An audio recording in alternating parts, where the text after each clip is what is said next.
We're here. Hockey Chess Dude is here again. Hockey Chess Dude making kind of a comeback to Twitch.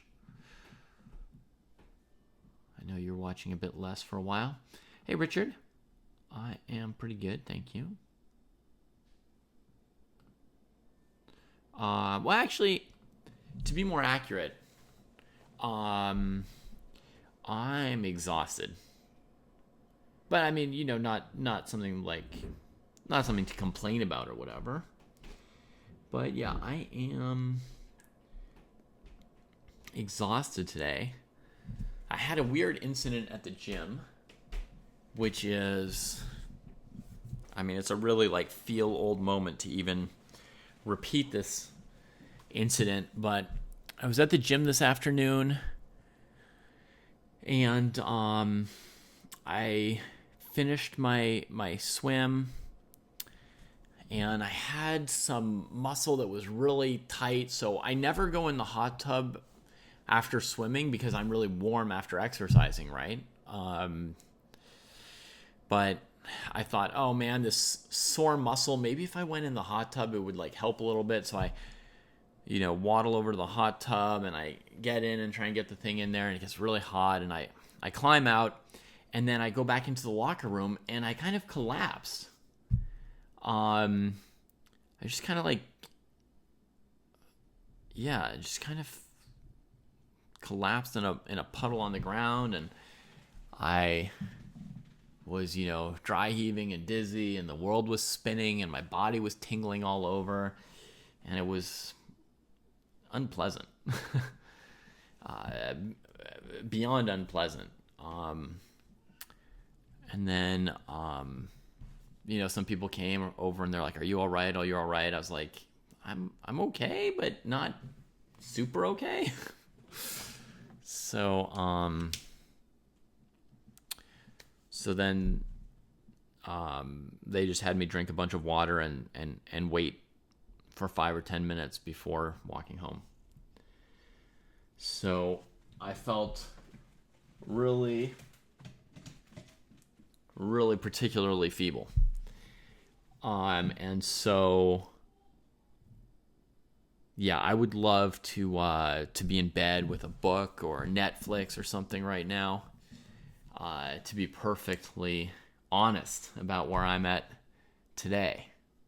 But Richard had a great question. How did Kostya's game go? Kostya ground out that 2-bishop endgame. It was glorious. Oh, mwah. Beautiful endgame from Kostya. Incredible. I mean, anyone out there who likes endgames, you could study chess your whole life to try and play a game like that one. It was really a wonderful game. Incredible degree of mastery. Yeah, I mean, what more could be said? I mean, I would be pumped if I had played that game. Pumped. So I hope that Kostya was too. Sometimes we don't appreciate our own moments as much as other people would. But definitely I hope that Kostya had himself a wonderful day today. So yeah, that was this morning's fight that we watched, or I guess, for him it was already the late afternoon, evening in Reykjavik, late afternoon. But that was for me the earlier fight that I commented today. Now we're going to be watching Dojo versus Dojo fights here in about 20 minutes. I'm going to go help the kids with getting in bed and stuff, right? But I leave this stream open early on Fridays so that people realize there's a tournament about to start and, head in and all. That's great, Jalp. Hang out with us. We love to hang out with you. So we've got the 2 arenas here for people on YouTube. So there's the club link. Oh, Kostya posted analysis on his game already, Jalp? That's cool. If he posted it on his channel, he's probably only planning to post it there. Sometimes there are various content standards for Chess Dojo, so maybe he fired off something that he thought his followers would want to see, but that he didn't think was up to the Dojo channel and how it fights a losing battle against the YouTube algorithm. I don't know. But I imagine he's not going to double post it, probably. Mitt Romney's dog, you would play in Friday Night Fights if it were unrated. It's just rated on chess.com, you know? It's not rated somewhere that really matters like Lee Chess or anything. You know, it's just your chess.com rapid rating.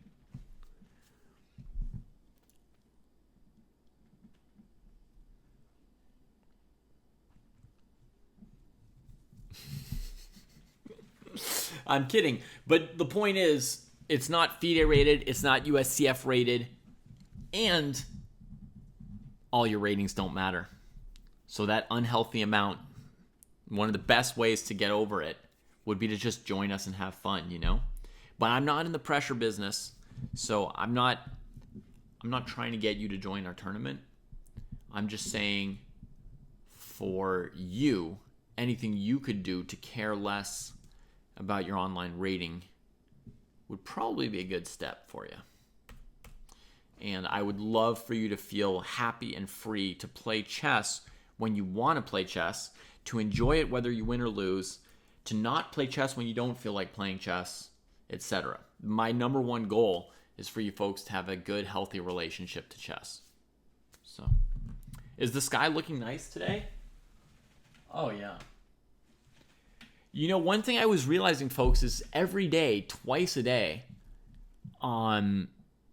there's just a gorgeous spectacle, right? Any extra day that you get to be alive is a day where you could watch a sunrise or a sunset, right?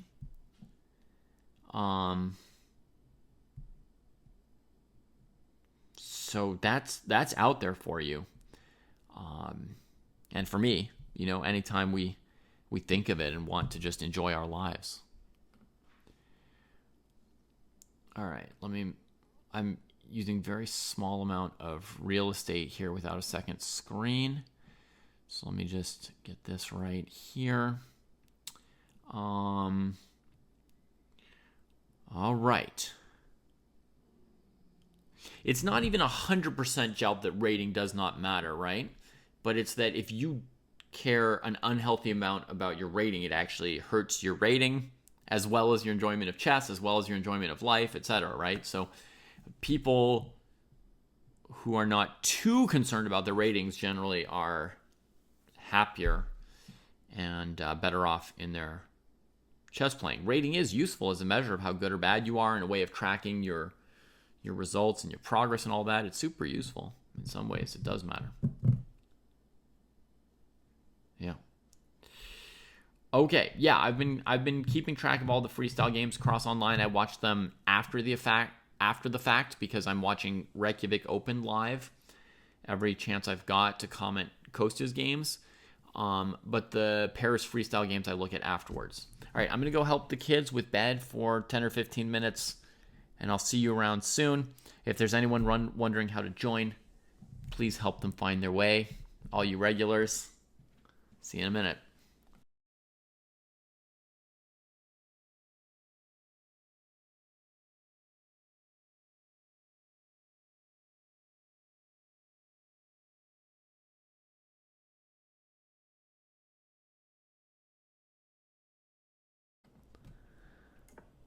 F5 trapping that bishop. Beautiful. And developing this guy on a long diagonal too while you're at it. That worked out very nicely for white. Developing. Yeah, just block that check. Uh-oh. Black just didn't see this trap coming with F4, F5. You know, thought it's a normal plan for white. Knight F3, putting pressure in the center. And just kept developing. And boom. Threats. Threats. And the 200 knew what they were up to with that F-pawn, you know. They were thinking F5, FE5, etc.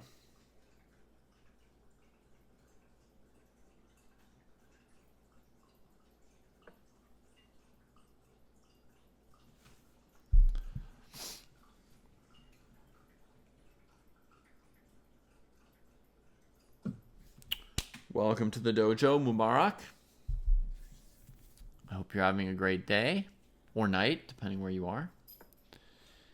Knight to g5 from white. So, a really greedy person would try and grab this pawn. A really safe person would castle. And knight g5 is kind of its own thing. Opens up the bishop, seeks greener pastures with the knight, maybe on e4 at some point.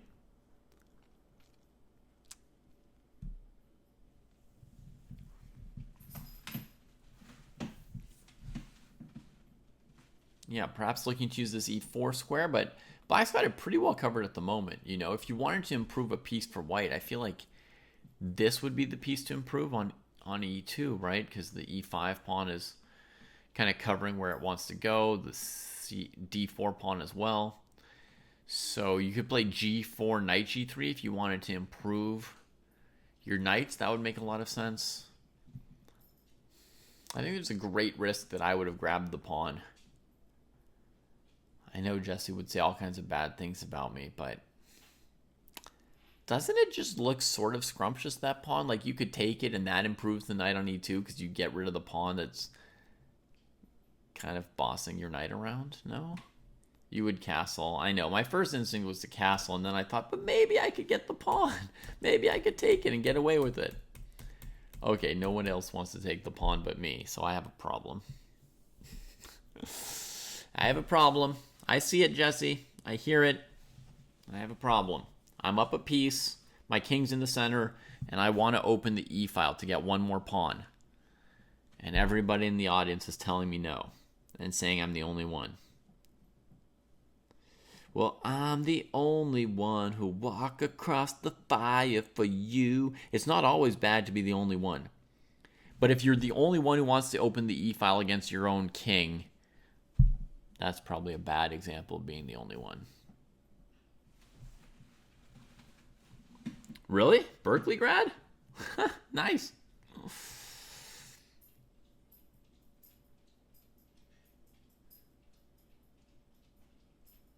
I love that song.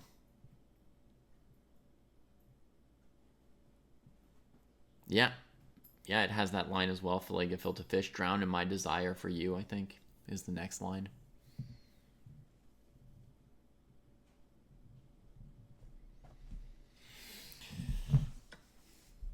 And there's the trade. Will white want to preserve the bishop in the corner or be willing to trade it? White decides to keep that bishop, but slam a door in its face, right? And then it's not so clear why you want to keep that bishop. So, yeah, Melissa Etheridge. That's correct, Hockey Chess Dude.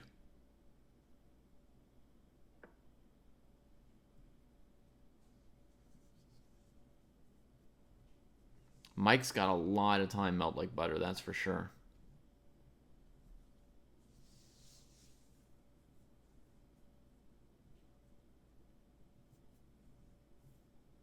A lot of time, playing very quickly.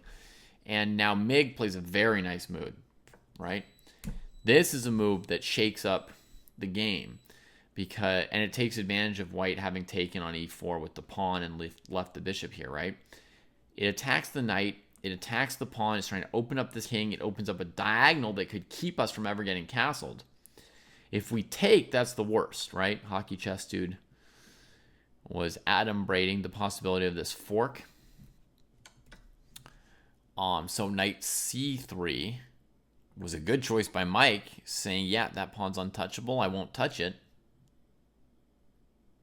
Yeah, Hockey Chess Dude a little surprised that white didn't fall for it. You know, a lot of players at this level would just be like, oh, that's in my face, I take, you know, without thinking about the consequences. So this Mike here did not fall. Moved the knight to c3.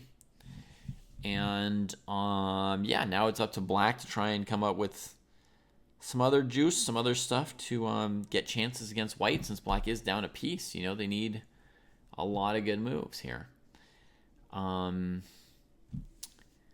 What would be logical? To me, maybe the most logical would be to put a rook on the d file. idea basically to bring the knight to d3 at some point. If I take right now, the queen takes, getting off of the back rank. She stops knight d3. And then I feel like white might even castle queenside next move. So what I'd like to do is put a rook on d8. My thinking is you still can't take because of this, right?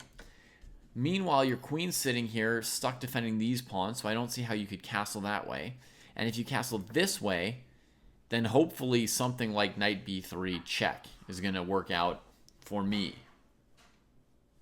Right? Black. I need something to work out for me. So that's my feeling here. Rook d8 leaves white with some very difficult moves to figure out, truly. And if white keeps playing quickly, I'd be really surprised if they can blitz out a good answer to rook d8, you know? That would be a big surprise.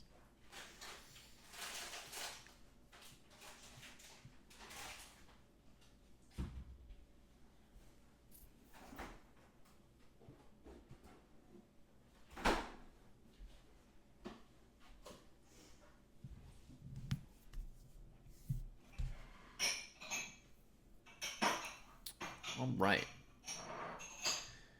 Let's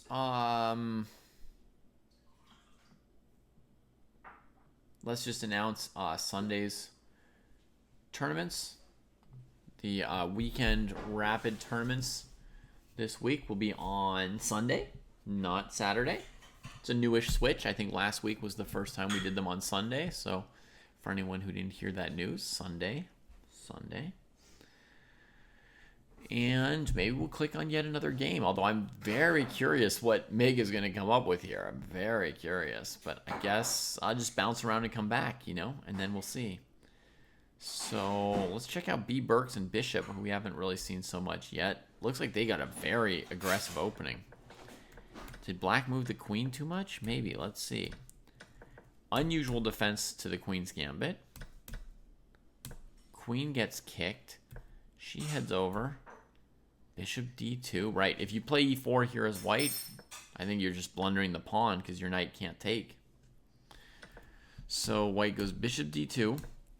Black moves the queen away from that, attacking two pawns. That seems good, because your queen wasn't happy with that bishop there, but I think it's not good enough, actually, because white played this great move, e4. You can't take either of these pawns because you'll lose a bishop, and your queen doesn't have any threat that's big enough to make up for the bishop, right? So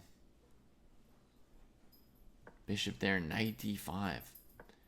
Queen d6, bishop b4. And possibly even bishop f4 might have been stronger. I'm not really sure what black could do here to avoid knight c7. I was going to say maybe like with queen e6, there's some kind of like tactics this way, but the queen e6 is the one square you absolutely can't go to with this queen, right? Knight c7 and just brutal. So how long did white spend here? 2 minutes. So they were thinking. They weren't just blitzing out moves that look good because they were happy. They were looking for, what's the best move. They came up with bishop b4. Looks like bishop f4 was much stronger because it just breaks c7. Maybe you get a full rook up, more or less, as white with that move. Bishop f4, the game keeps going. Queen backs up. Rook c1 threatening knight c7. Knight c6 blocking the rook's impact on c7, so there's no knight c7 check. White takes it anyway. Black recaptures. White tries to win back the piece here with d5, but it's very sketchy. We're going to take a brief moment to welcome our friend Lafong and his raiders. I imagine it's late for you, Lafong, so I won't keep you, but I hope you had a great day. I hope you sleep well. I hope the weekend is good for you. For my followers, here's a little link. You see a little heart that you could click on that would allow you to follow my friend Lafong. We've been chess friends for over 20 years since we met at a chess tournament that he hosted me at. I was traveling, So I recommend you give him a follow. And for Lafong's Raiders, who've just discovered that Lafong is old, sorry. To the Raiders, let me quickly introduce to you what we are seeing here, okay? This is a classical time control game-ish. It's 45 minutes plus 30-second increment. We do this every Friday evening, my time. For some people, a lot of the people who participate, for them, it's already Saturday, as people in Oceania and Asia who are playing on Saturday in this tournament. But for me, it's Friday evening, and we do commentary for a few hours on these games, and people, they try really hard. They put a lot of work and effort into these games, and it's a super, super training ground. One of the best ones we got here for your chess. So that's what we're doing. We're watching these games. We're going to commentate approximately at the level of the players, right? So if I'm looking at a game between two players rated 1200, I'm going to, by default, provide 1200 related commentary. If somebody in chat who's 300 or 2300 asks a question, I'll often answer their question at their level, but at the level of their question, right? But by default, I'm kind of looking at it through the eyes of, somebody who would be coaching 1200s and providing advice that I think would be most useful for, in this case, B. Burks and Bishop and anyone around their rating. And then when I click to another game between, let's say, players rated 800, then my commentary is going to try to drop to sort of an 800 level, right? Or if I go to an 1800 game, maybe bounce up to an 1800 level. So this game here is one of the highest rated contests tonight. It's an equal material endgame where black has some structural weaknesses. You see their pawns are broken into 4 islands, whereas whites are in 2 islands. I might not talk about the pawn structure in a game between players rated 500, but here it's kind of going to be relevant, right? They've got equal numbers of pieces, and the pawn structure is going to be favoring white in this endgame. So if we go deeper into this game, we'll be talking about the pawn structure for sure. Okay, but we were just on this game of B. Burks, right? So let's go back to it because we weren't done figuring out what happened. So white played this, I would say, improbable, overly aggressive knight c7, trying to force matters, right? But you're trading off a lot of your energy,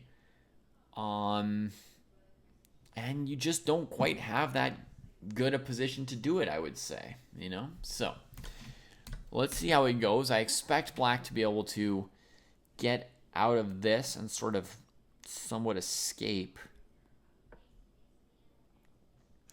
Queen b6, threatening the bishop, trying to save the knight and stay up a piece.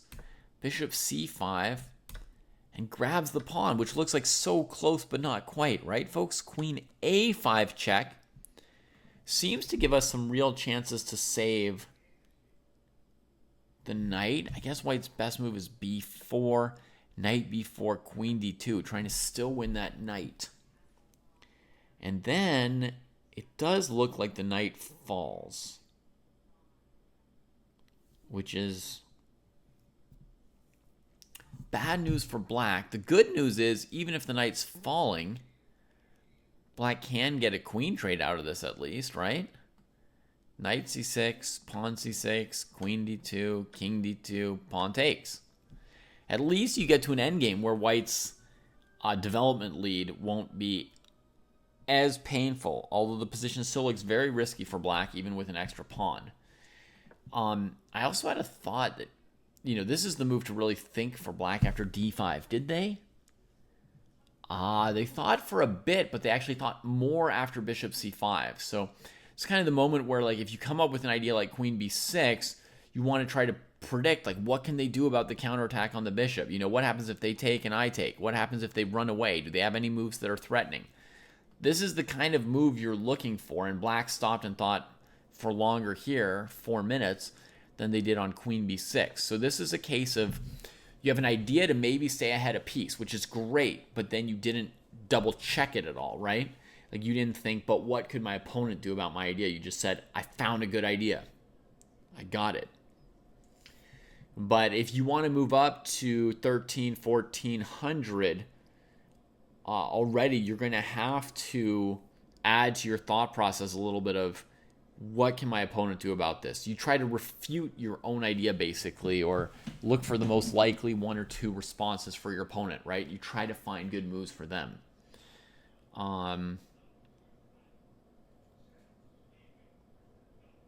Does rook c8 save the piece with the x-ray on c1? Oh my gosh, Ash, that might be a very good question. Let's have a look at that. Queen b6, bishop c5, queen a5, b4, knight b4, queen d2, and this move was off my radar. Rook c8, trying to keep the extra piece. The idea is, if bishop takes, rook takes check, queen takes, and you recover the piece. Beautiful.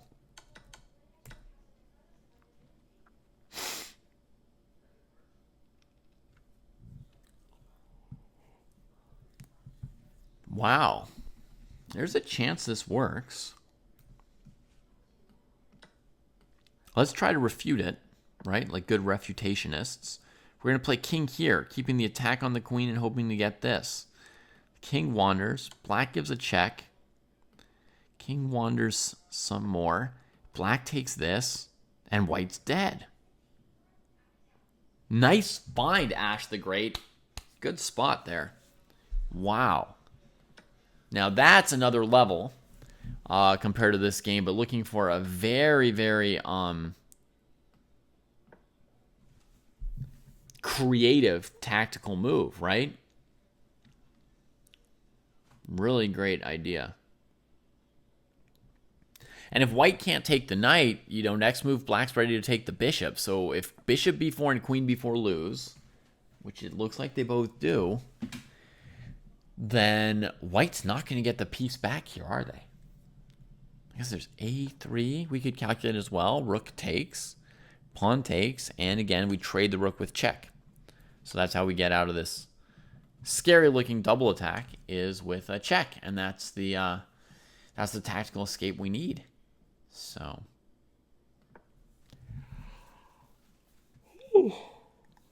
brilliant from Ash. Very nice. So black took a pawn, white took the knight, getting their piece back. Now the score is one extra pawn for black and a very scary position because they're nowhere near getting the king out of the center. Rook c2, chasing her around, and she bops back and says, maybe I'll eat this pawn and then even the rook,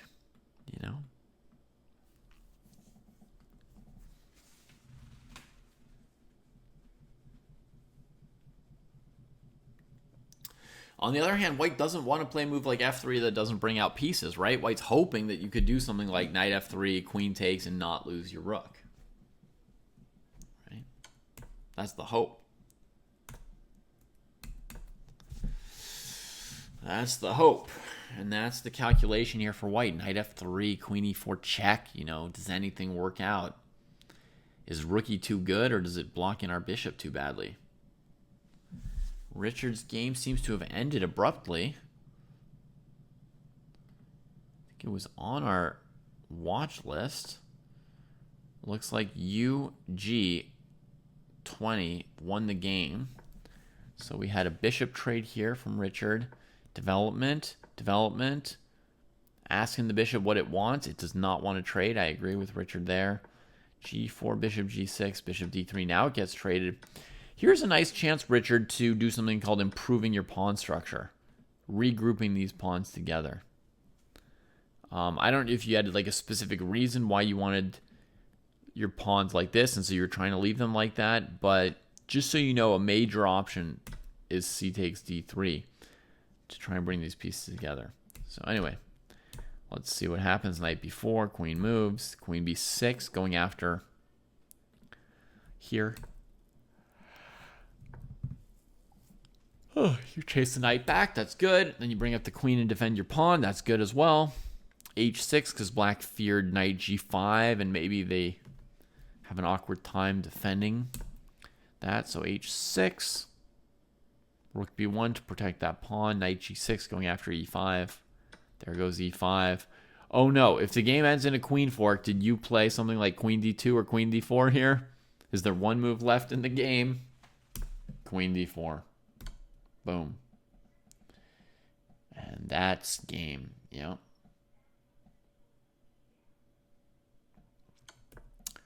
Yeah. I have to watch out with that hoppy knight. The weak square here. Oof. But it happens. Yes, it does. We just have to keep getting better and better at seeing the board and all the places the pieces can go. That's true.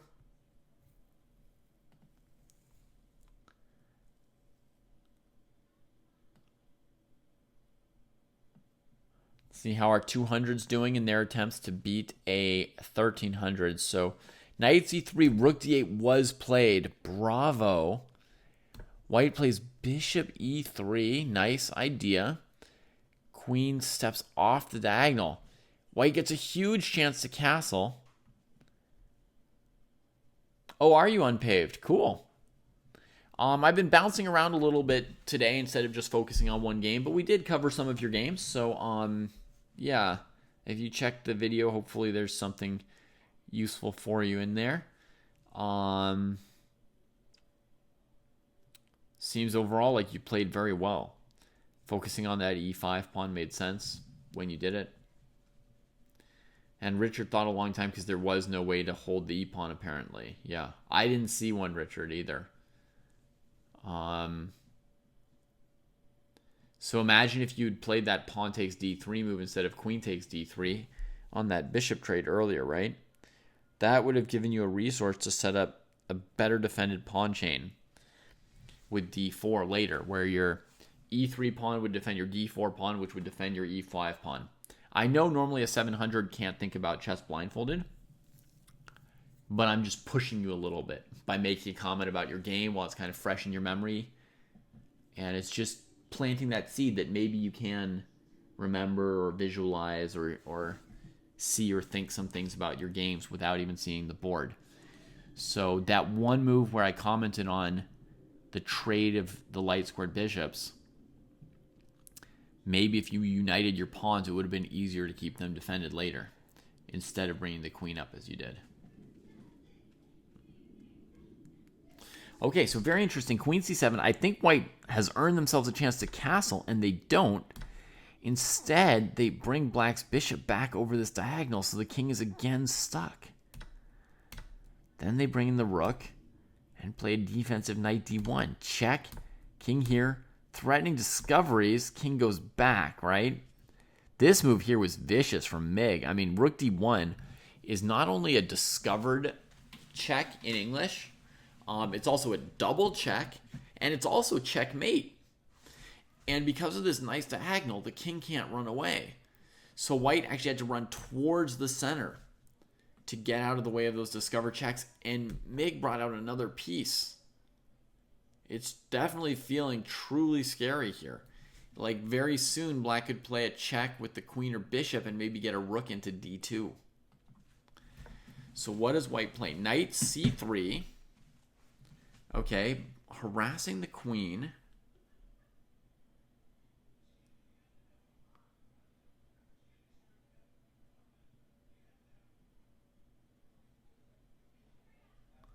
I'm looking at violent moves, Mike and Mig. If you check this out in the, if you check this out as a video on demand later, I'm looking at moves like rook e3, rook d2, rook takes knight. Like I'm looking at queen sacks here. I'm so interested in the damage I can try to do to white here. Now, none of those moves seem to work. Oops. But they present themselves. Game finished. Wow, just a few moves after this? Just like 2 moves after this. Wow, folks. Okay, so we were here. Queen b4, a3, queen d4, and now knight e2 checkmate.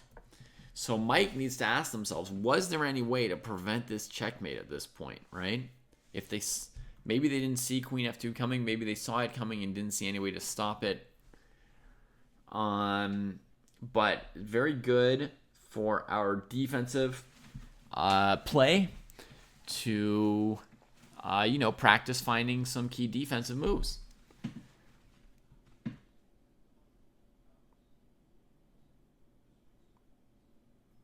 Gotcha, Richard. That makes sense. Just kind of following that principle of getting your pieces out, right? Getting the queen out of the way of the rooks, bringing them into the game. I hear you.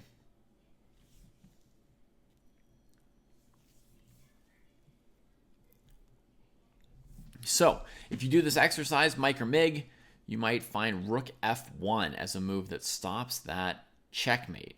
There's another move that sort of stops it, but that's, I think, really bad, is queen here covering the checkmate. Because black can play rook d2. They've got enough pieces on this file that you can't take it. And now they just want to give checkmate. You know, or rook takes queen. Or rook g2. Just seems like a slaughter, honestly.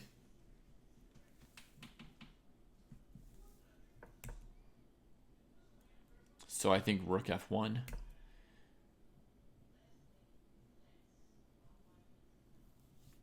Yeah, unpaved. It's up to the players whether they want to play more than one game. So you're not prevented from playing more than one game if you want to. But if it's late for you and you've played a game and you're satisfied with it, that's great, you know? And then you can play one next week. And that's perfect. That's what it was designed for. You know, we don't stop people from playing more than one game if they want to, but one is beautiful and sufficient.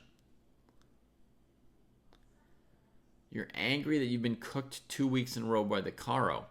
Well, I mean, you got cooked by the knight fork more than by the Caro, right? The Caro is just an opening, and you just had a position. A knight fork can happen in any opening, so I wouldn't tell myself any kind of narrative about the Caro Khan here. It's just by chance that the Caro is popular, but it's not the Caro's fault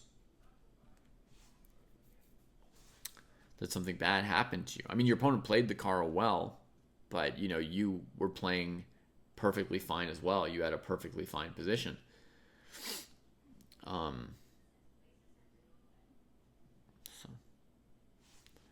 So it's important in positions like this to be able to find rook f1, delay the mate, keep the game going a little bit. You know, look for your chances to outplay an opponent and get a comeback. Knight e2. That was mate. All right, let's click on one of our other games.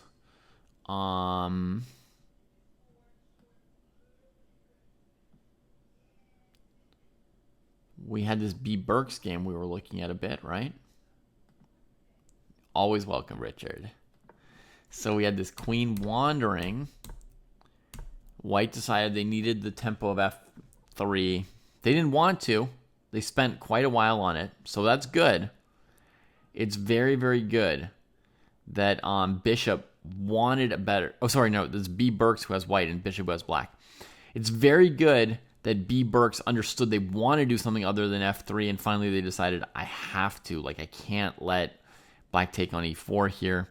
At least this structure will maybe keep their bishop at bay, and then we can develop next. But obviously we wanted to play knight f3. That's out the window, so it's a disappointing move. But maybe it was the best, you know? I mean, I felt like maybe white had to do it, even though I wouldn't want to play it either.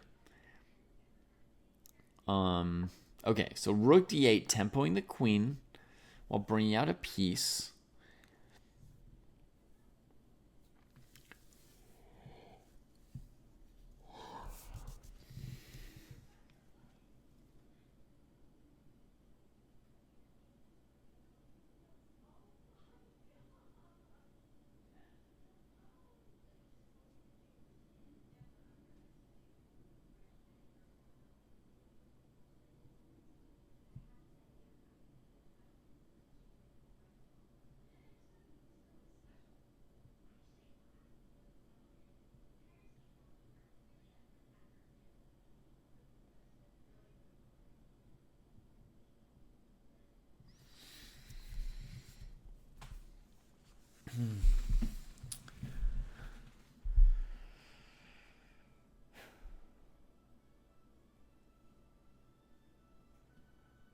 So it seems like the queen has to go, but maybe bishop d3 is an alternative, just leaving the queen there and bringing out a piece.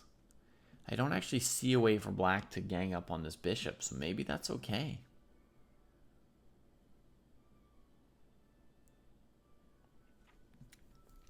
By the way, Richard, your opponent is over in the YouTube chat, Unpaved or UG, and they're saying great game and thanking you for playing with them.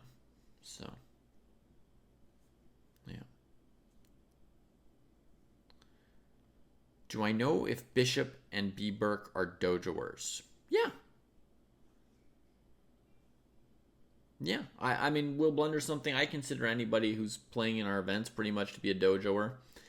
Even if they're a cheater and it's their first time, they might not be a dojoer 1 week later after they get banned for cheating and we ask them to desist. But I think the definition of a dojoer is pretty mild. If anyone wants to come and join, they can. And if I don't know better, I kind of assume they're probably in this tournament because they, have watched our content at some point. It's not the most obvious, even for dojoers, to find the tournament. So for somebody who's not a dojoer to find the tournament, I'm not sure how they would do it, by what chance they might. But probably occasionally we get somebody who pops in for the first time and just stumbles upon the tournament and says, what the heck, I'll play. But, it's quite a commitment to play a classical time control game, right? So if you see someone coming in and playing a classical game in Friday Night Fights, the odds that they were just browsing the internet, found this event tonight, and said, yeah, let me just get in there and play a game for 2 hours, I'd say pretty low.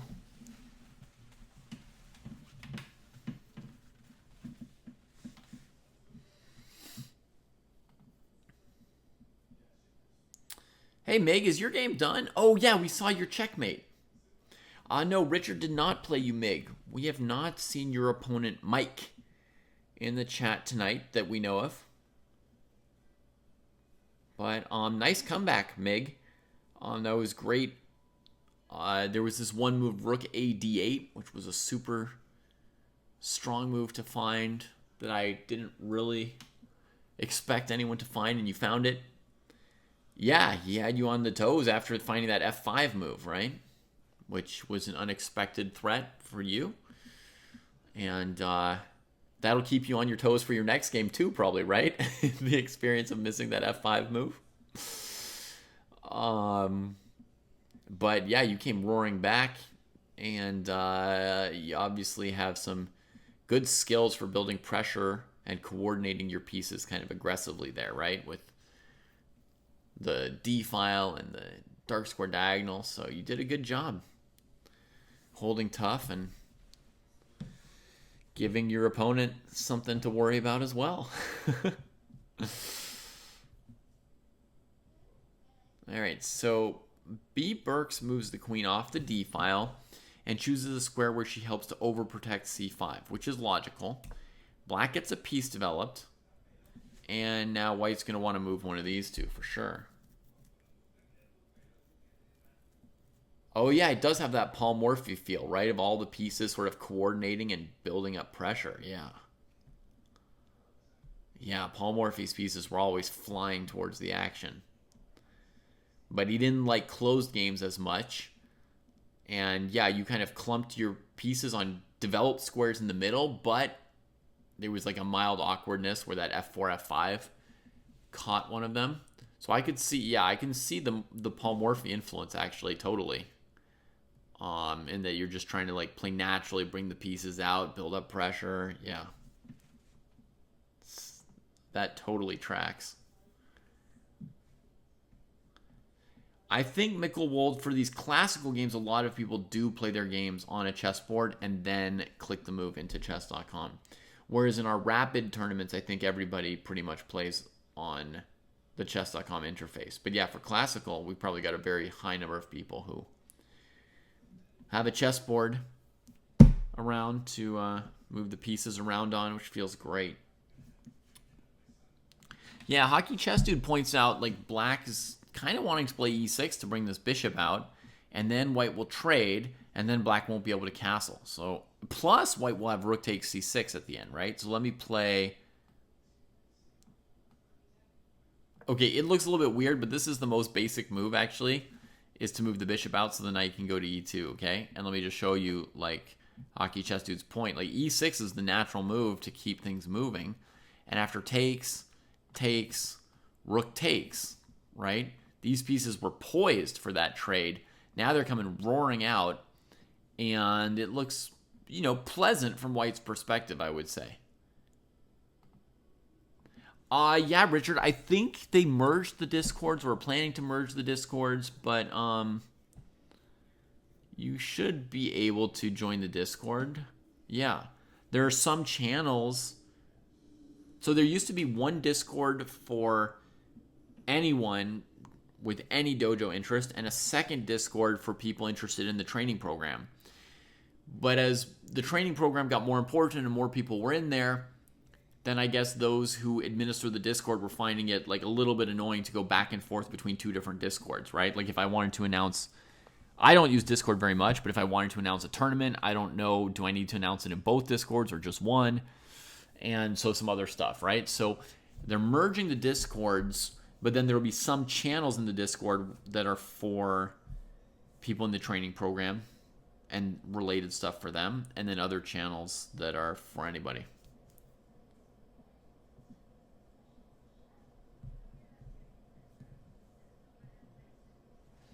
All right, so that's Hockey Chess Dude's point, right? In this position here, knight f6 is a good developing move, but it's not clear how black's going to deal with the king and the bishop here, right? You'd love to play g6, bishop, g7 normally, but you've got a bishop on g6, so that doesn't seem to be coming. One thought I have, Charlie, that's interesting is if the game went down this kind of a line, there might be a world in which black sacks a piece and takes with the bishop, not the queen. And the bishop suddenly threatens, discovered checks. Sorry, I got a knight hop in there by accident. It suddenly threatens discovered checks, capturing the rook, capturing that rook, maybe going after this bishop. And I could see that being like a saving resource for black. But it's pinned. Did I blunder something? I think you probably can, Richard. You can probably find the Discord server and Twitch chat.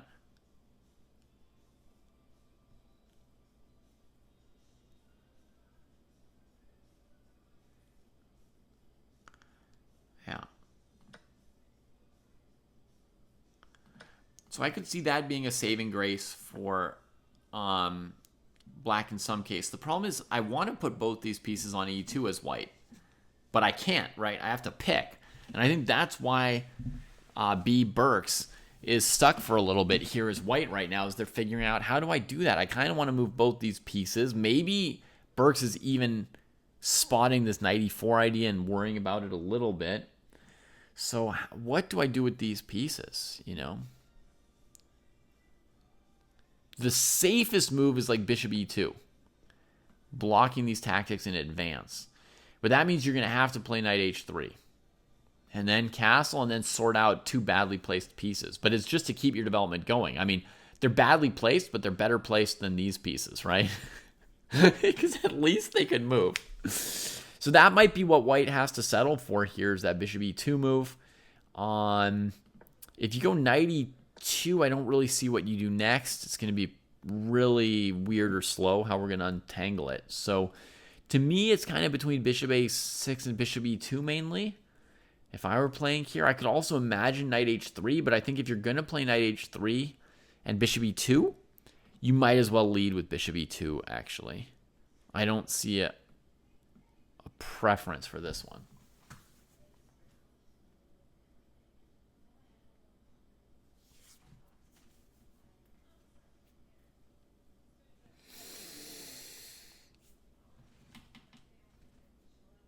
Oh, I'm a little bit sore too.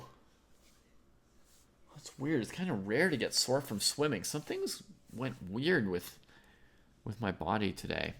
Let me actually look up my time today and see if I hit a record for myself or not. Oh, I did. I think I did. Oh, I got a new personal best. And then I kept going fast afterwards. That's part of the issue, perhaps. But I think the takeaway from today is that I should not exercise that hard. Not that I should be pumped about this new record. Dang, I'm beyond tired, Dabo. I think you've just joined us. You weren't here at the beginning of the show. I had a very weird episode where after working out in the pool today at the gym, I kind of collapsed in the dressing room afterwards, in the locker room. And I don't feel quite normal, even 6 hours later.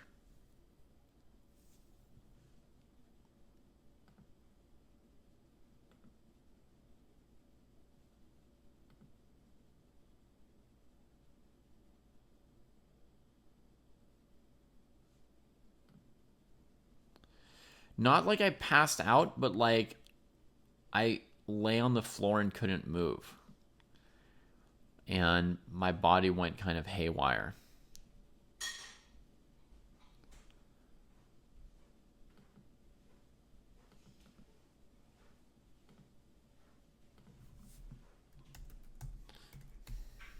Tingling all over and so forth. Maybe go to bed early tonight, David. Yeah, I'll probably wrap up slightly on the earlier side today than other days.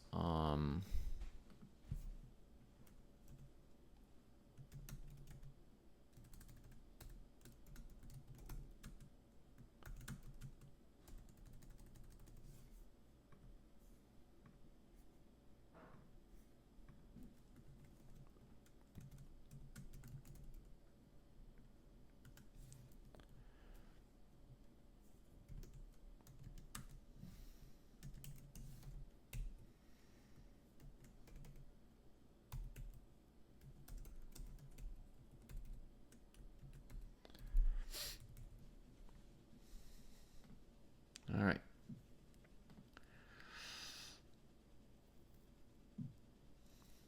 Yeah, I might have been dehydrated. I don't know. I drank a ton.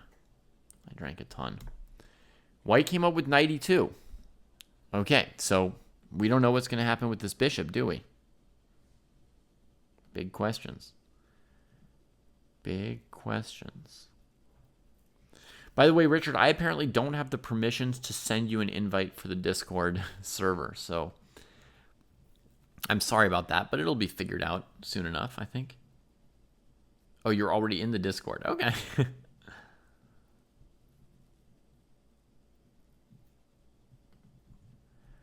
$97. Oh, Pawnee grab, yeah. Oh, but black gets to play e6. I think both players are happy about that. White's happy to eat a pawn. Black's happy to get the bishop out. Bishop d4. Centralizskiatsk. Oh, and now we're going to be able to pick another pawn up if we want as white. But then we'll be the one behind in development, right? Once black goes like bishop b4 check, king f2. Huh. You feel the ebb and flow of the game there, folks? Look at this. Like right now, it looks like white's the one who's going to be able to get castled, not black, but white's down a pawn, right? Then black gives one, even two pawns. White could have taken a second pawn right here, right? And black would go check here, and now white's up a pawn, but black's castle, and white has to sort out the pieces, right? You feel that ebb and flow of like you use your energy or your time on one thing or another, and then it can switch who has which advantage. I mean, taking two pawns and two moves, it doesn't feel that bad for white, right? Bishop a7, rook c6. I mean, if you could just take a piece for free every move, you would do pretty well in your chess games overall. Okay, so white goes bishop d4 here first before rook c6. I think this move's actually very clever because in some case, like if black plays check, king here, and then saves their queen somewhere, instead of taking on c6, you could take on g7. Now, where's this king supposed to go? You know? So I think this bishop d4 move from B. Burks is very clever. The player's starting to get into time trouble. 13 minutes against 22, and neither player has finished development or castling yet. So they're both still in the opening. They may be at move 19, but they're still in the opening phase of the game. If anyone's unclear on that, right? The opening phase in chess is not defined by move 10 or move 15 or any specific move, right? You're out of and both players don't exit the opening at the same time. You exit the opening phase when you are developed. Okay? And if you're developed first, you can be in the middle game with all your pieces developed while your opponent's still in the opening. That's like the best way to play chess, to be in the middle game when your opponent's in the opening. Nothing better than that. So here we're still waiting for the players to get out of the opening, you know. And to get out of the opening, they're going to need this bishop off the back rank and the rooks connected. Everyone can decide how they define your finished developing, right? I used finished developing as the cutoff. People have different definitions of what's finished developing. My most basic definition is that the rooks can see each other. But there are cases where you coordinate the pieces without ever having the rooks see each other, right? There are positions where basically your development looks like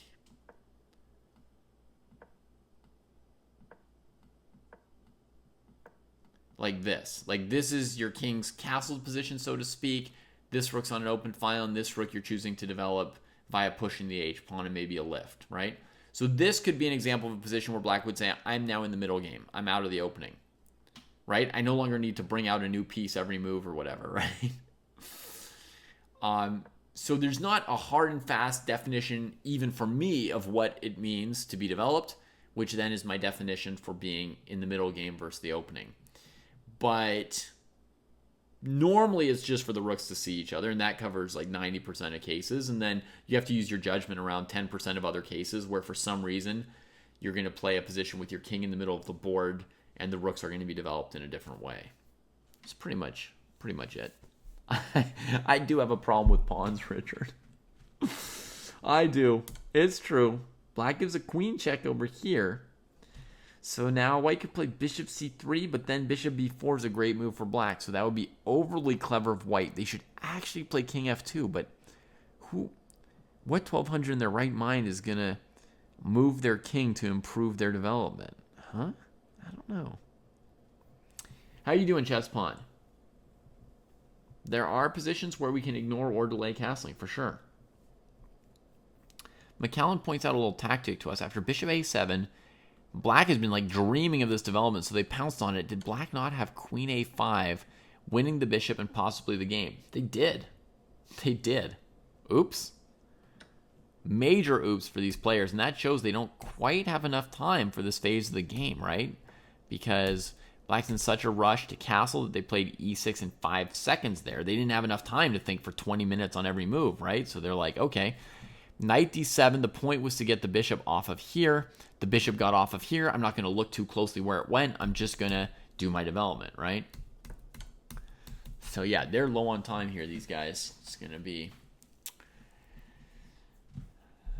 tough for them to finish off this game. Now, Ash says sometimes drinking too much water without electrolytes could actually dehydrate you if you don't have enough salts to absorb it. And you ended up in the ER once from drinking too much water. Wow, that's crazy. So I should eat a little more fruit tonight right before I go to bed, huh?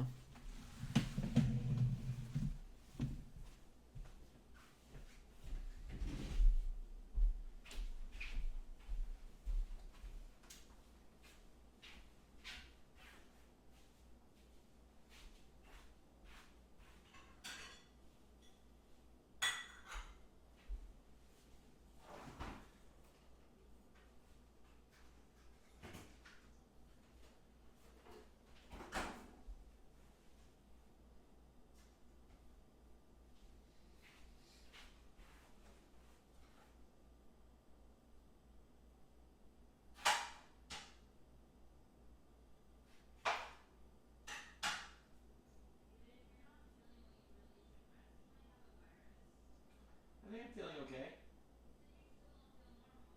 Yeah, I don't feel normal.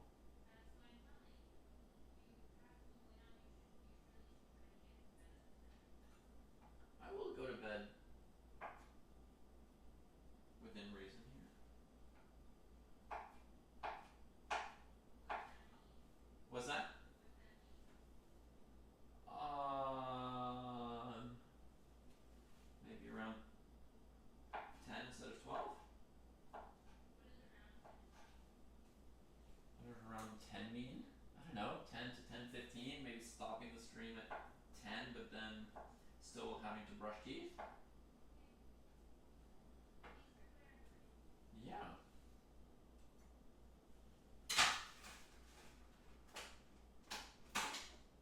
Also, right now I'm just making myself some fruit instead of commenting. Yeah. What's that? Yeah, I've got a couple right here.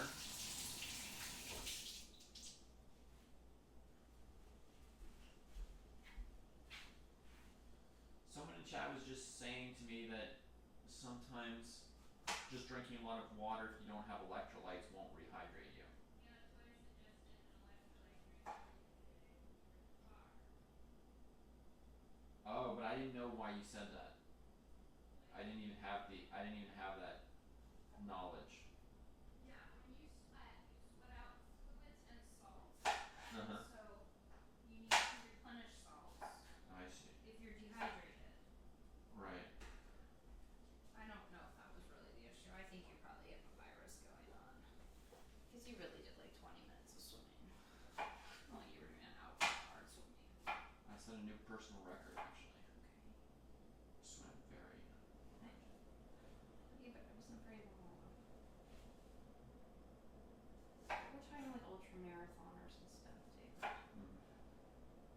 I definitely did not swim an ultra marathon. And I said you had a bunch of salt right before you swam. I said it might have led to you being more dehydrated. That's why I wasn't really sure the Salt can make you more dehydrated as well. yeah, if you have like a really salty lunch and you don't drink enough liquid, then your body will get rid of its liquid to help you regulate your salt. So you really have to get the right balance. Yeah, it's hard. But your body typically tells you in advance if you listen to its thirst things. But Right. if it's still trying to sort it out and maybe you didn't listen to your thirst things very Yeah, well, look at that. beautiful, then you might be a little bit dehydrated when you start doing something really hot, and then you go in a hot tub. It was the hot tub. It was a mix of dehydration and hot tub, really. I'm never going in that thing again. After doing, yeah, but the fact that you don't feel well now, you might need some electrolytes now. Thank you. Would that also be like coconut water? Sure. 'Cause I think we have an ancient one in the fridge. Coconut water with salt, pretzels. All right.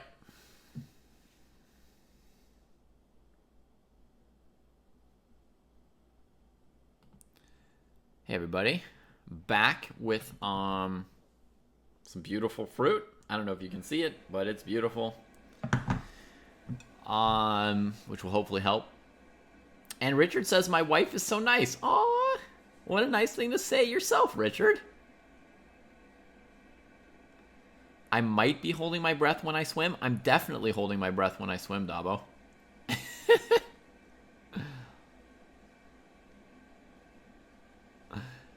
I definitely do.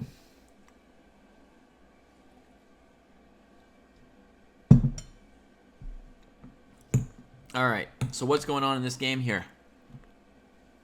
What kind of excitement did we miss? Knight C3, huh?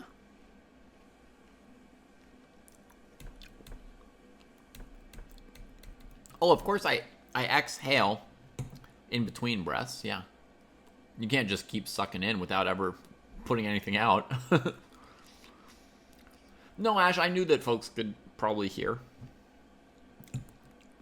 We didn't try and say anything too weird. What I'm trying to do here, folks, also, is be better about taking other people's advice. You know? Sometimes you hear people say, like, oh, you should this or you should that. And you're like, yeah, absolutely. And then you just go off and don't do it, right?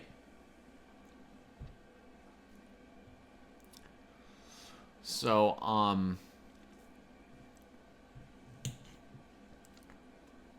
so somebody told me to eat some fruit, and I'm just going straight to it. Trying to set a good example and listening to other people. I breathe out all the time, Dabo. Like, the whole time I'm underwater, I'm actually breathing out, like, as fast as I can almost, in order to be able to breathe in when I turn my head.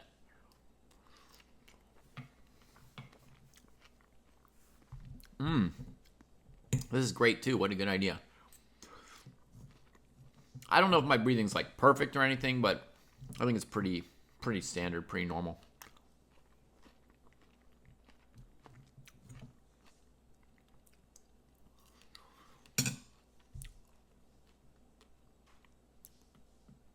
So e5, gaining space in the center, kicking the bishop away, sheltering g7.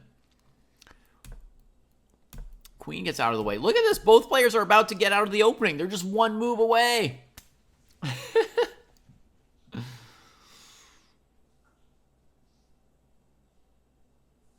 That's interesting, Ash. You're the one who told me about the fruit, right? And you're telling me coconut water would be great too. You said if I add salt to water and it tastes good, that would be smart.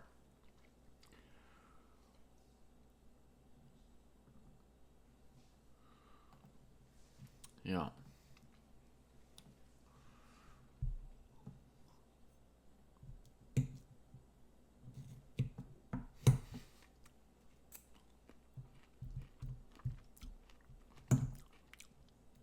That test makes sense. My partner, who's a doctor, will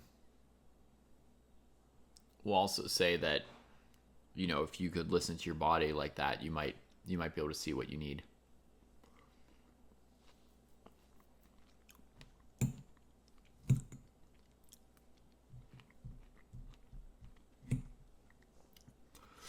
A related advice or thought, Ash, is that often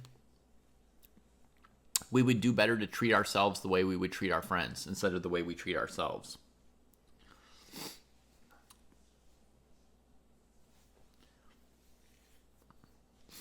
You know what I mean? Like if your friend did something, you'd be like, hey, that's pretty cool. Nice try. And then if you did it, you might be harsher on yourself or any of the things you might be talking about with advice, right? You might give somebody good advice, but you don't do it. But if you're your friend, you would know and you would tell them.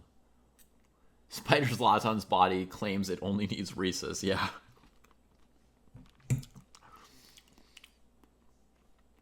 You might be one of my kids, Spider Zlatan. You might be a child. If your body feels like it only needs Reese's. Wow, taking this time here. I mean, this should be like a dream opportunity to castle, no?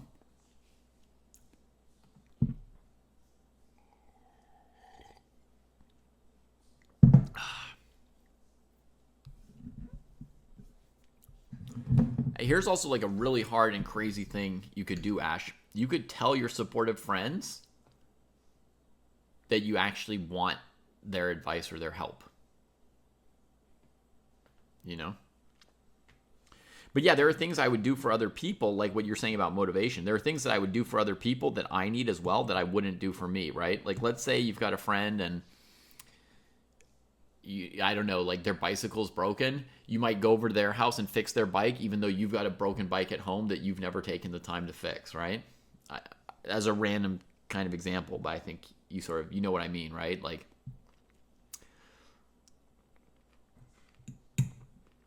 somehow it's more motivating. But why not care about yourself as much, right? And treat yourself as well as you treat other people. Oh, I suspected this. Bishop was thinking about getting frisky and saying, I will castle eventually, but you never will. Ay, ay, ay. That's pretty evil. That's pretty ambitious and aggressive. Notice that the players are now at move 23, and they are still technically both in the endgame, according to my concept. It's still technically both in the opening, based on David's definition of what the opening is. They've been playing for an hour and a half, 23 moves. They're down to a dozen minutes each-ish on average, and they're still in the opening. And you see, it's a choice to go into the opening or the middle game. Do you guys see that? Like, bishops could say, good enough. Let's just play a middle game now, right? And Bishop says, no, I want to kill you, right? I still want to kill you.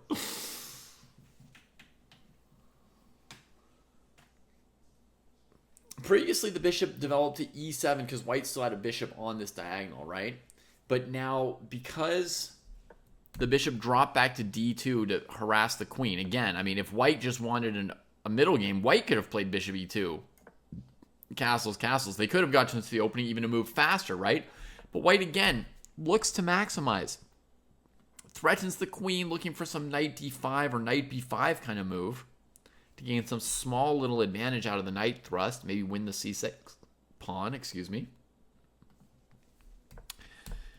And then tries to castle, and now black says, no, no, no, it's too late. You play your bishop d2 move, you don't get to castle. Oh, man. Oh, man. Now, this bishop is somewhat vulnerable to this business, right? So you can imagine, like, any knight move for white is a candidate move.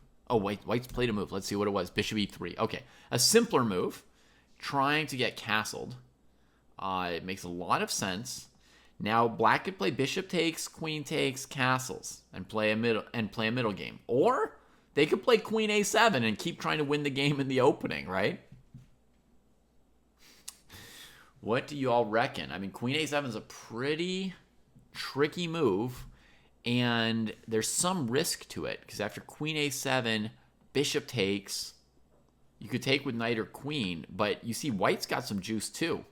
If black messes around too long. Maybe queen a5 deals with this. But you got to be careful. It would be crazy. They have an outside chance of making it to move 30 while still in the opening. But probably it'll be around move 25. At some point, the tension's got to be too much and the time too low. And the players just have to seek the safety of castling, I would think, right? The c6 pawn's doing a good job stopping some of these hops for the moment, yeah. But if there's a piece hanging on c5, white can use that tactically to try and hop anyway, right? Which, you know, it's not going to win anything big, but it could sometimes get you a good position.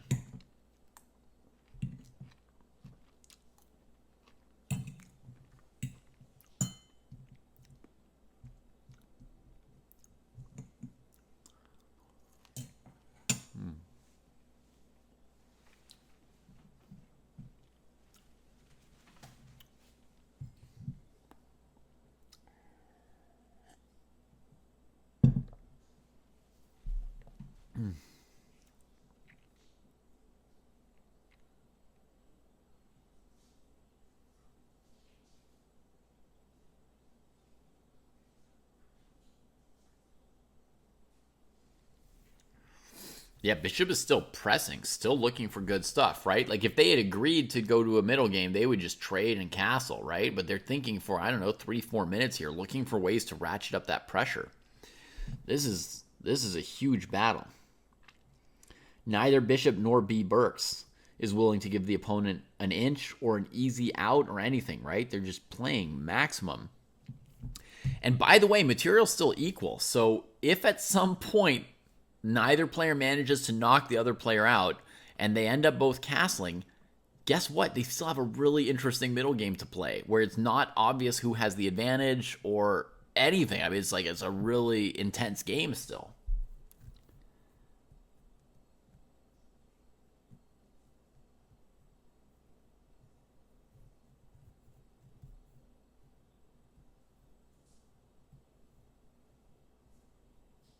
And for the first time in a really long time, bishop's actually falling behind B. Burks on the clock. Bishop always had, you know, an 8 to 10 minute advantage, I feel like, most of this game. I say always incorrectly, right? But most of the game, it felt like they were up 8 to 10 minutes, so.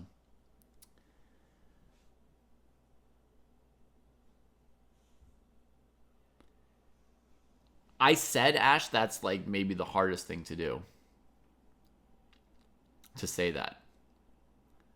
I would perhaps never be able to say that or really struggle to do it, but I feel like once you said it, like the floodgates would be open for improving your life. Like it would be amazing, but obviously hard to do. Obviously very hard to do, you know. I have like a major problem, which is not going to bed in time, and I have trouble like saying that to my, like admitting it full on to my partner. Kostya did win today, yes. Yes, Peep. He did, and it was a thing of beauty, Peep. I mean, it was a great game. I think I still have it over here, maybe.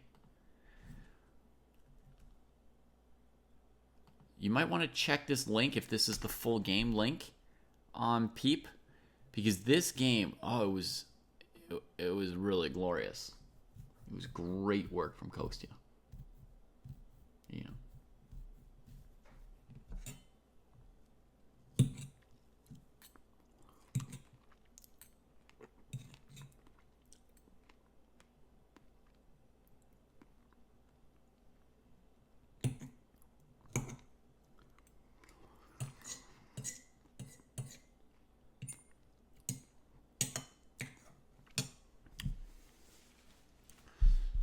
Oh man, Bishop thinking, did they play a move? Yes, Queen A7, and White responds with the trade. Black recaptures with the Queen, which I think is better than the Knight. That was hard to see. White goes for Knight B5, falling into the trap. There's always a check. Now you got to bring your Knight back or you're busted. But now, will Black let White castle or move the Queen back onto this diagonal? Folks, we're at move 27 and they're still in the opening. I think that's a funny little lesson for all of us about what is the opening and what is the middle game. It's very rare to have anything like this, right? And what is the opening? What is the middle game? That may sound just like an uninteresting question of definitions versus chess. But I think it's useful to know. You know, my instinct is there's definitely something there that's worth knowing and thinking about and being aware of.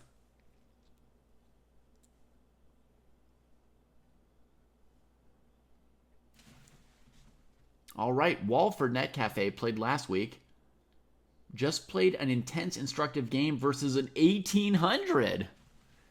Dang, Walford. I mean, you had a great fight last week too, so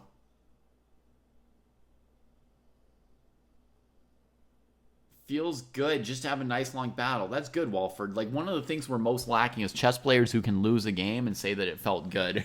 So you're an important example to us all. All right, we got the move. Look at that. Bishop says, no. No one but me gets to castle today. No one but me gets to castle today. Okay, we'll see, Walford. We'll see. These guys here are playing a crazy game, too, that we've been on for a bit. I was trying to bounce around for a while, but this game sucked us in a little bit.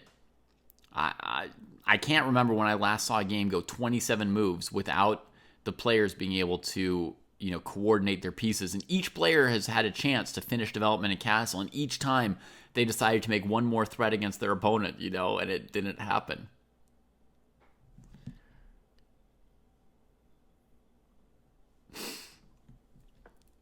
Knight D1. So the idea, I think, is Queen E3. Other idea could be Rook C6. Black could say castles and let you take on C6 or let you play Queen E3, but they've been battling in a very uncompromising way where every time one of them has an idea, the other person refuses to accept it, basically. Continually making threats, answering threats.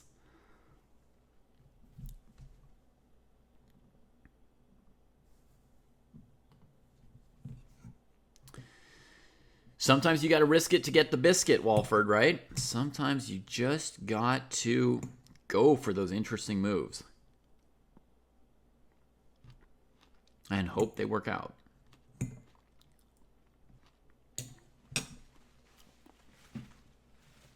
Get some experience along the way. You can't be too scared in chess. You want to have a healthy respect. You want to double check some things sometimes. But you also have to go for things.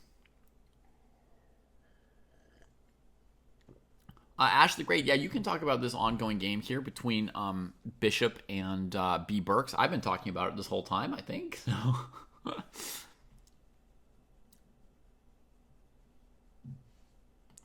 Yeah, that's what I thought. C5 saying no C pawn for you. Now, White castles, black castles. Move 29. We are done with the opening, folks. We can finally talk about the middle game here. So, what are the important factors in the middle game?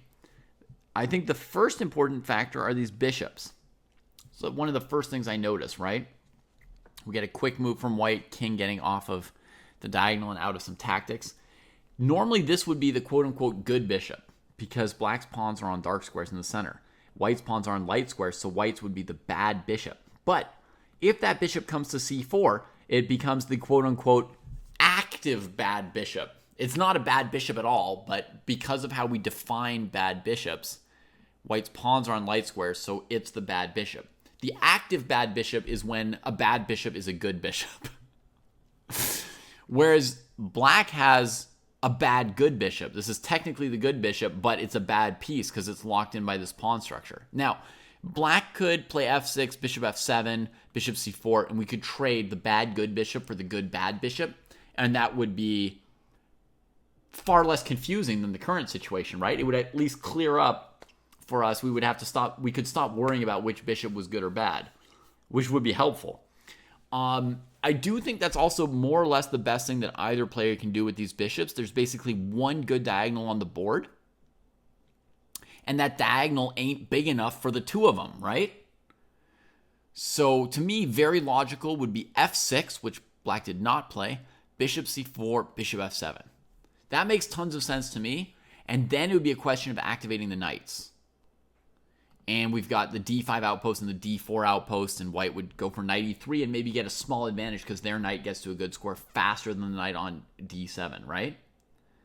But this game is, again, going in a more controversial direction because bishop chose f5 here, blowing open a different diagonal for this bishop and a file for the rook, and, adding some fuel to the fire so there's no time for this knight maneuver necessarily. Maybe white could still do the knight maneuver. Who knows?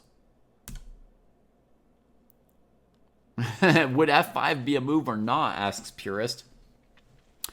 On my own, I wouldn't have thought of it, Purist, but as Ash says, it is now. We get the check. The king comes back. Now, what's white going to do? Lodge the bishop here to defend this? Make the trade? Play knight e3? There's no simple answer to this. Ay. I guess my instinct is to trade, but then I do have to pay a tempo with my rook, which is okay. I don't like bishop f6 at first because of knight f6. Did I say bishop f6? Should be bishop d5, right?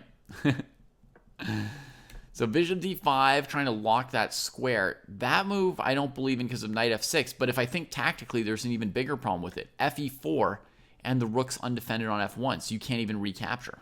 So that is just like a straight up blunder, bishop d5. Just black takes the pawn, and we're busted. So with this rook here, it feels more and more like we just have to take. Yeah.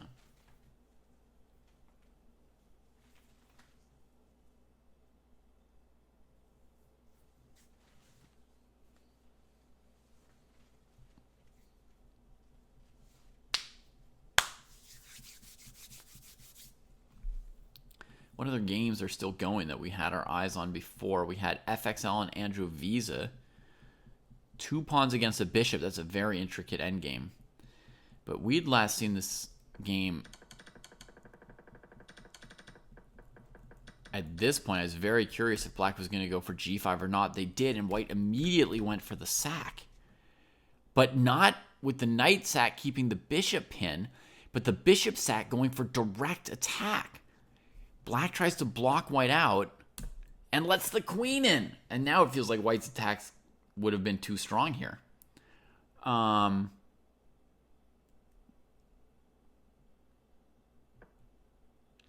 f6, putting up resistance. Next piece comes. I'm not playing any of these games, Fizz. I'm just commentating on them. These games are being played by members of the Chess Dojo community. Knight e4, attacking the queen and this bishop, defending the bishop. Knight takes, bishop takes, bishop takes, check here. White was trying to land like knight f6 and win this piece or something. Maybe here white should play knight f6 anyway, but they traded another piece to, and then they don't take the pawn. So they want the rook to come attack. Yeah. I don't think it's going to work. Black comes, offers a queen trade. Again, maybe white should just take the queen trade to get a third pawn at this point, because you're not going to checkmate black here, it seems. But who knows? White keeps building the pressure, and yeah, I don't know what happens after d4 or other things here.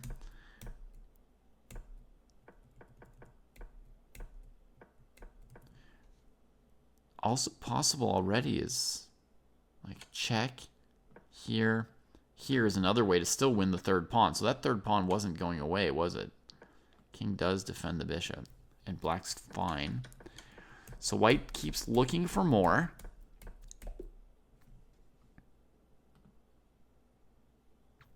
And eventually white never got that piece back, and black won this endgame just now. It just flashed to the end because the game just ended. After a5, white tried b4, and black plays a4, and now that's a winning asset. Up until this move, it was not yet clear that black was going to win, but I guess the a pawn was probably going to go with or without this b pawn. Welcome to the dojo, sentient friend. It seems like you're asking, are players of any rating level allowed to participate in our tournaments or in our chat rooms or things like that? And the answer is like absolutely yes.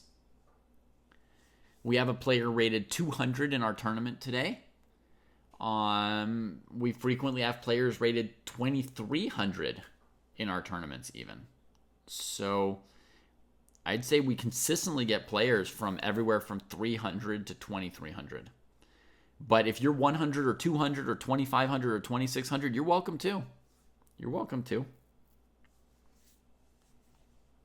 You'll be a little bit of an outlier, but it's still fun to hang out with us.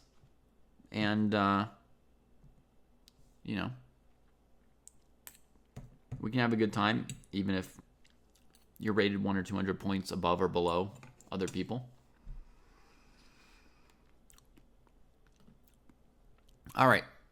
So back to Burks and Bishop. We got the trade, the rook tempo. Queen moves into the middle. Knight gets off the back rank. Bishop backs up. Excellent.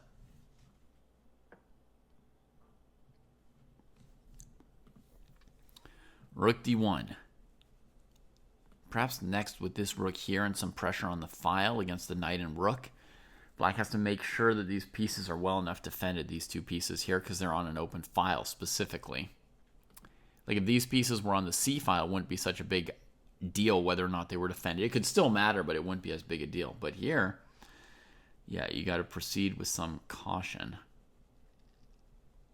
But not too much caution, because you got 7 minutes on the clock to play the whole game, you know? So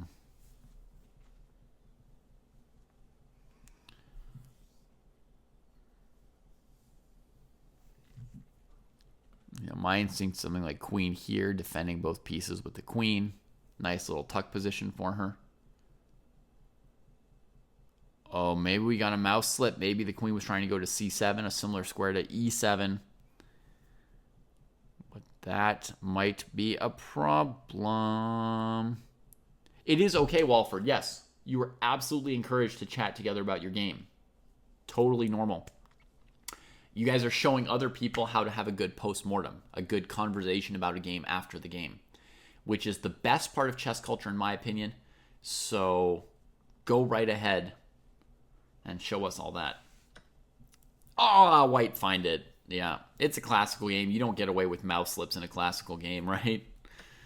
There goes the queen. What a tense game we had. Obviously, should be better somewhere here on the C file. Right? And I think queen c7 was probably the intention. Queen e7 was possible too. But queen b8 is probably going to decide the game in white's favor. It's been an epic game.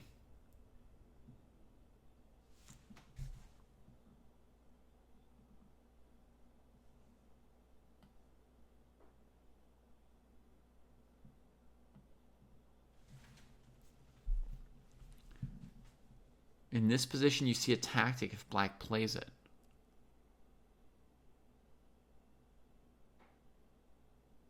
I'm not sure what you mean. Black needs to recapture the rook somehow here, but they've already just blundered their queen here. So once it's taken, I don't think there's any tactics on the board they're going to make up for that queen. You know what is meant, Ash?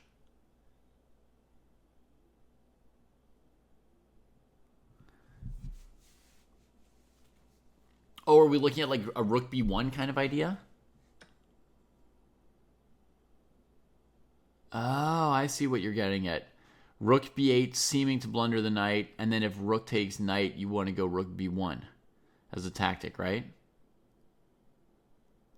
Cool, Alpha Boy. Yeah, don't worry about ruining it for the players. They're not listening to the stream while they play. Yeah, so you can chat freely about the game with the other spectators.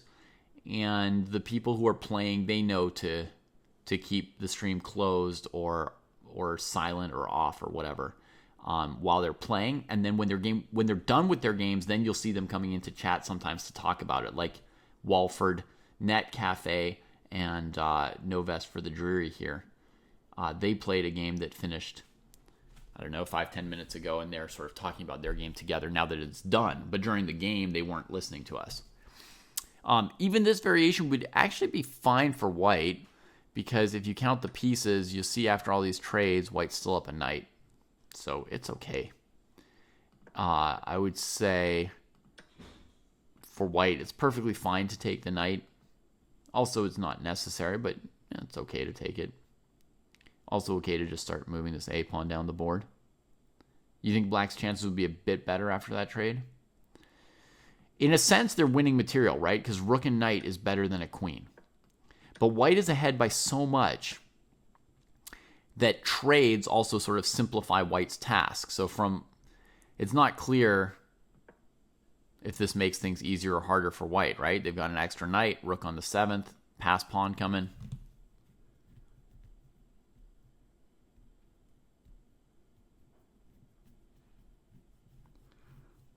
You can use YouTube or Twitch for sure.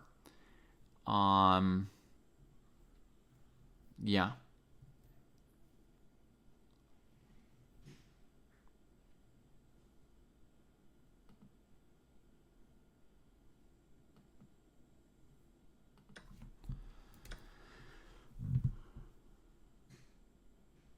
Oh, I see what you mean, Andrew. Yeah, to watch your video, you actually have to. I can give you the link.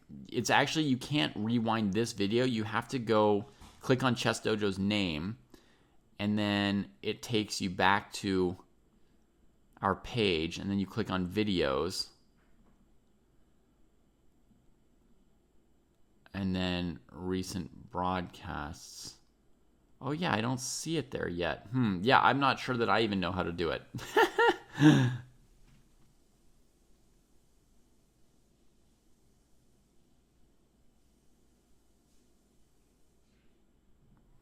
Hey, Maxing. Yeah, I really want to do more Endgame Sensei. Kostya played a great game today, a real Endgame Sensei game at his tournament. But because Kostya's traveling in Europe for the next 2 months, and it's very difficult in general to get Kostya, Jesse, and me all together, I believe that the next Endgame Sensei episodes are going to have to be with viewers, not with the three of us. So basically, we're going to need 2 viewers to practice some endgames with each other, and then I can provide the comments on the game the way Jesse normally provides comments on Kostya and my games. And that is something I want to get going as soon as possible, next week if possible. So I'm looking for folks who are interested in doing that. We'll need 2 people within, 200 points of each other. Maybe even ideally in the same cohort, so you've got the same endgame sparring positions. And then I will, then we'll arrange some times when I can watch you guys play and make some comments and so forth. So that's what I want to do now. It is very much on my mind to get that going.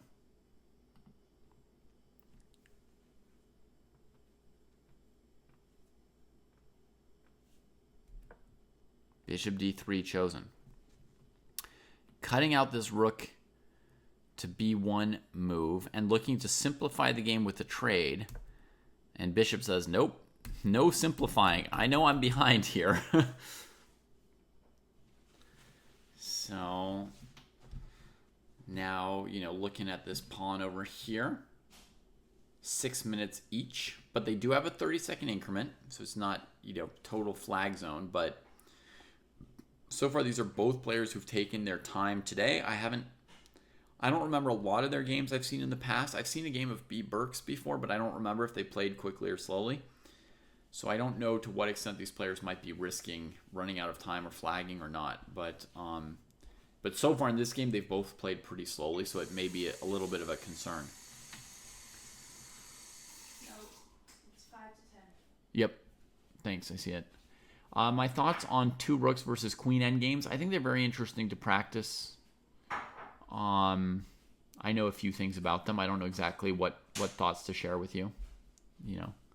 Normally two rooks are a bit stronger than a queen, but there are lots of scenarios that favor a queen as well. So they can be quite interesting. I once played a great classical game with queen against two rooks and won it.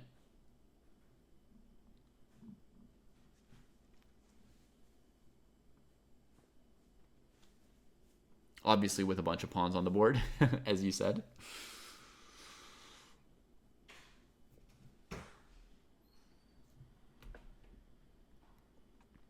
Queen A1. Oddly trying to help this pawn out. Getting rid of back rank mate. Rook's doubling.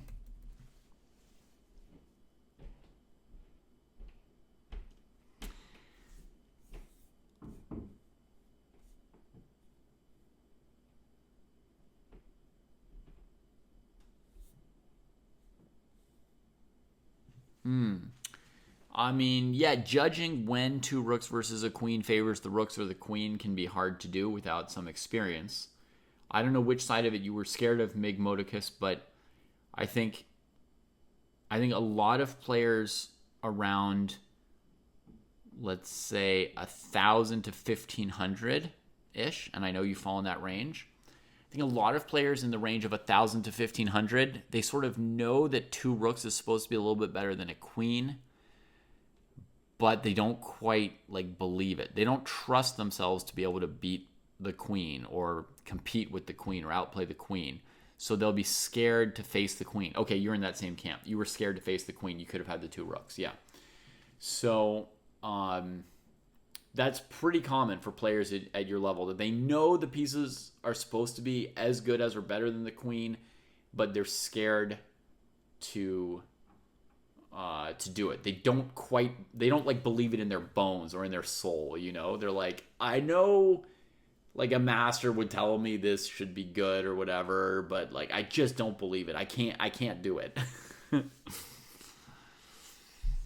So you're not alone in that, but you'll have to get some practice at some point if you just don't, you can't avoid it forever. You should be able to take two rooks for a queen in certain situations. When you have the chance, often it's going to be very good. All right, white tries to trade a rook. Is it safe? I thought white might be trying this, but it feels a little risky.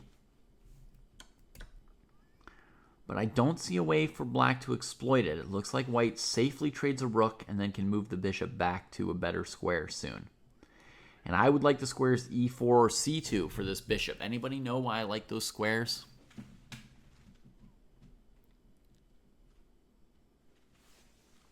And I am going to be ending the stream in the next 5 minutes or so. Hopefully this game will be sort of clear, give us some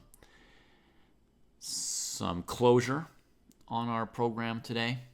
Normally I would do commentary until 11 o'clock or so on most Fridays, but because of the headache and the fatigue,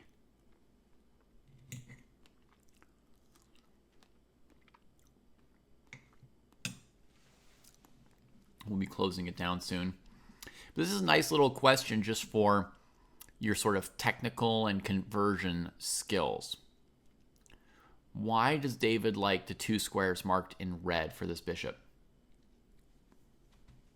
Oh yeah, I'm happy to do it, Mig. Happy to do it. Blockading the pawns. Interesting thought, purist. Yeah, so trying to keep black's 2 pawns blockaded for some reason, maybe to later attack them or something. Just keep them from doing stuff. Could be that. The big reason, however, is something else. I like to have my pieces on protected squares. On e4, which is my first instinct, I'm anchored by the pawn. On c2, I'm defended by the knight.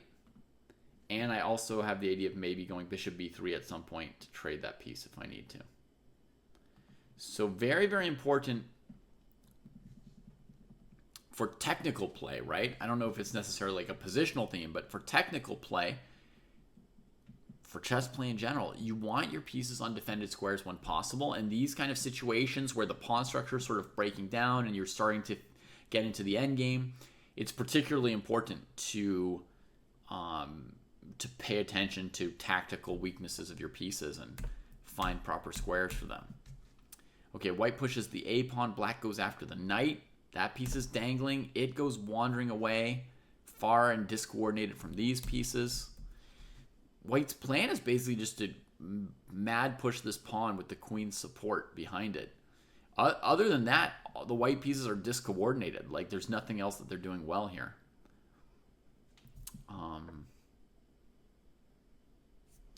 Yeah, there's an interesting tactical move here. Bishop a2, going after that piece.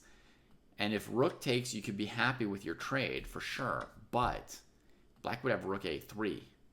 And then I think we're very unhappy. I don't see how we can make that work out for white. Maybe queen d1 could sort of keep things going, actually, by surprise. That's a little bit of a surprise to me. And even that, yeah, it's not quite there because black can take the second piece, and after check, that stupid bishop can get back, and now you've got a hell of an endgame in front of you. So that would be a mistake for white for sure. So there we have it. The knight wanders here. Black looks for counterplay with this very strong pass c-pawn. That's the best opportunity for black for sure. I 100% approve of that move. 440 left for black, 7 for white. You could think about a5, c3 and start calculating if it's all working out for you, or you could try to coordinate your pieces to defend this situation in some other way. Maybe bishop c2 still makes sense because the queen's covering the squares where the rook could attack that bishop. So strangely, you've got a construction here where they're working like a bishop pair, right? Because the queen's also a bishop. They're controlling the squares next to each other to keep the rook from attacking them. That could be enough to force the rook to back off. And then as white, you could consider still pushing, or you can consider knight e5, coming into the middle of the board and starting to simplify some more with a well-placed piece. Let's see what happens. c4. Bishop c2! I gotta say, a high-class move, B. Burks. I gotta call that one a high-class move.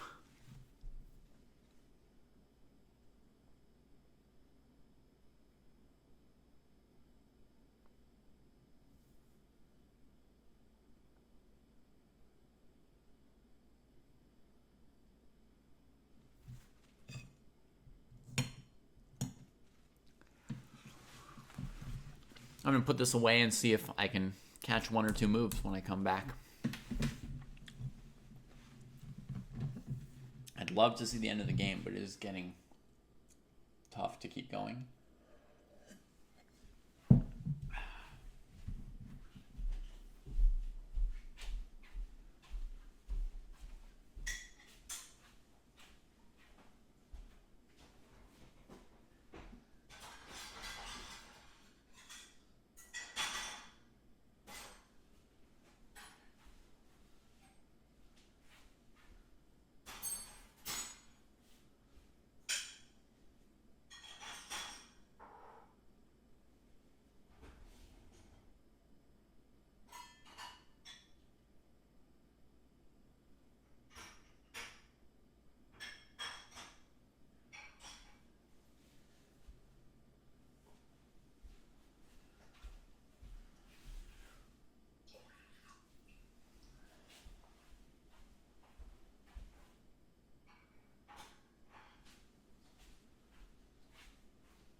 Whoa, look at that.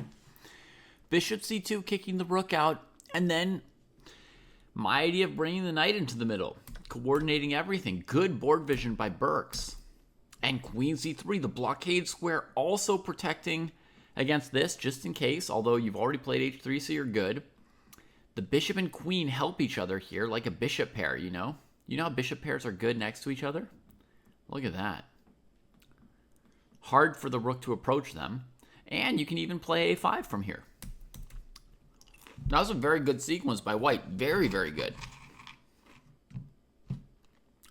I mean, with the queen versus rook, you should be like 85, 90% to win this game as white. But white's doing it very nicely so far.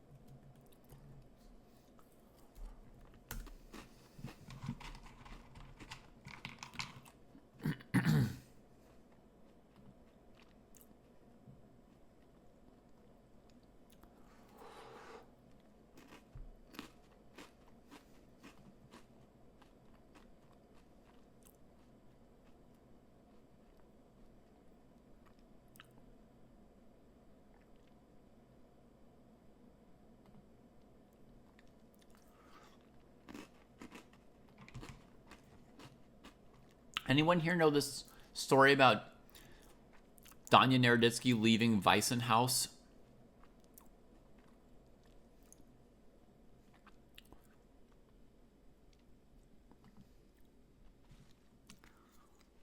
I heard something about, like, maybe he was there to do commentary and then he left. But I watched some of the commentary from the tournament, very little, but because I was doing commentary myself. But I looked at a few snippets. I didn't see him in the commentary. Yeah, I know. I mean, like, in general, when you hear rumors of online drama. By the way, our game just ended. Rook a8. Queen a1 to push it more. Rook a7, a5. And black resigns. Bravo to our gladiators here.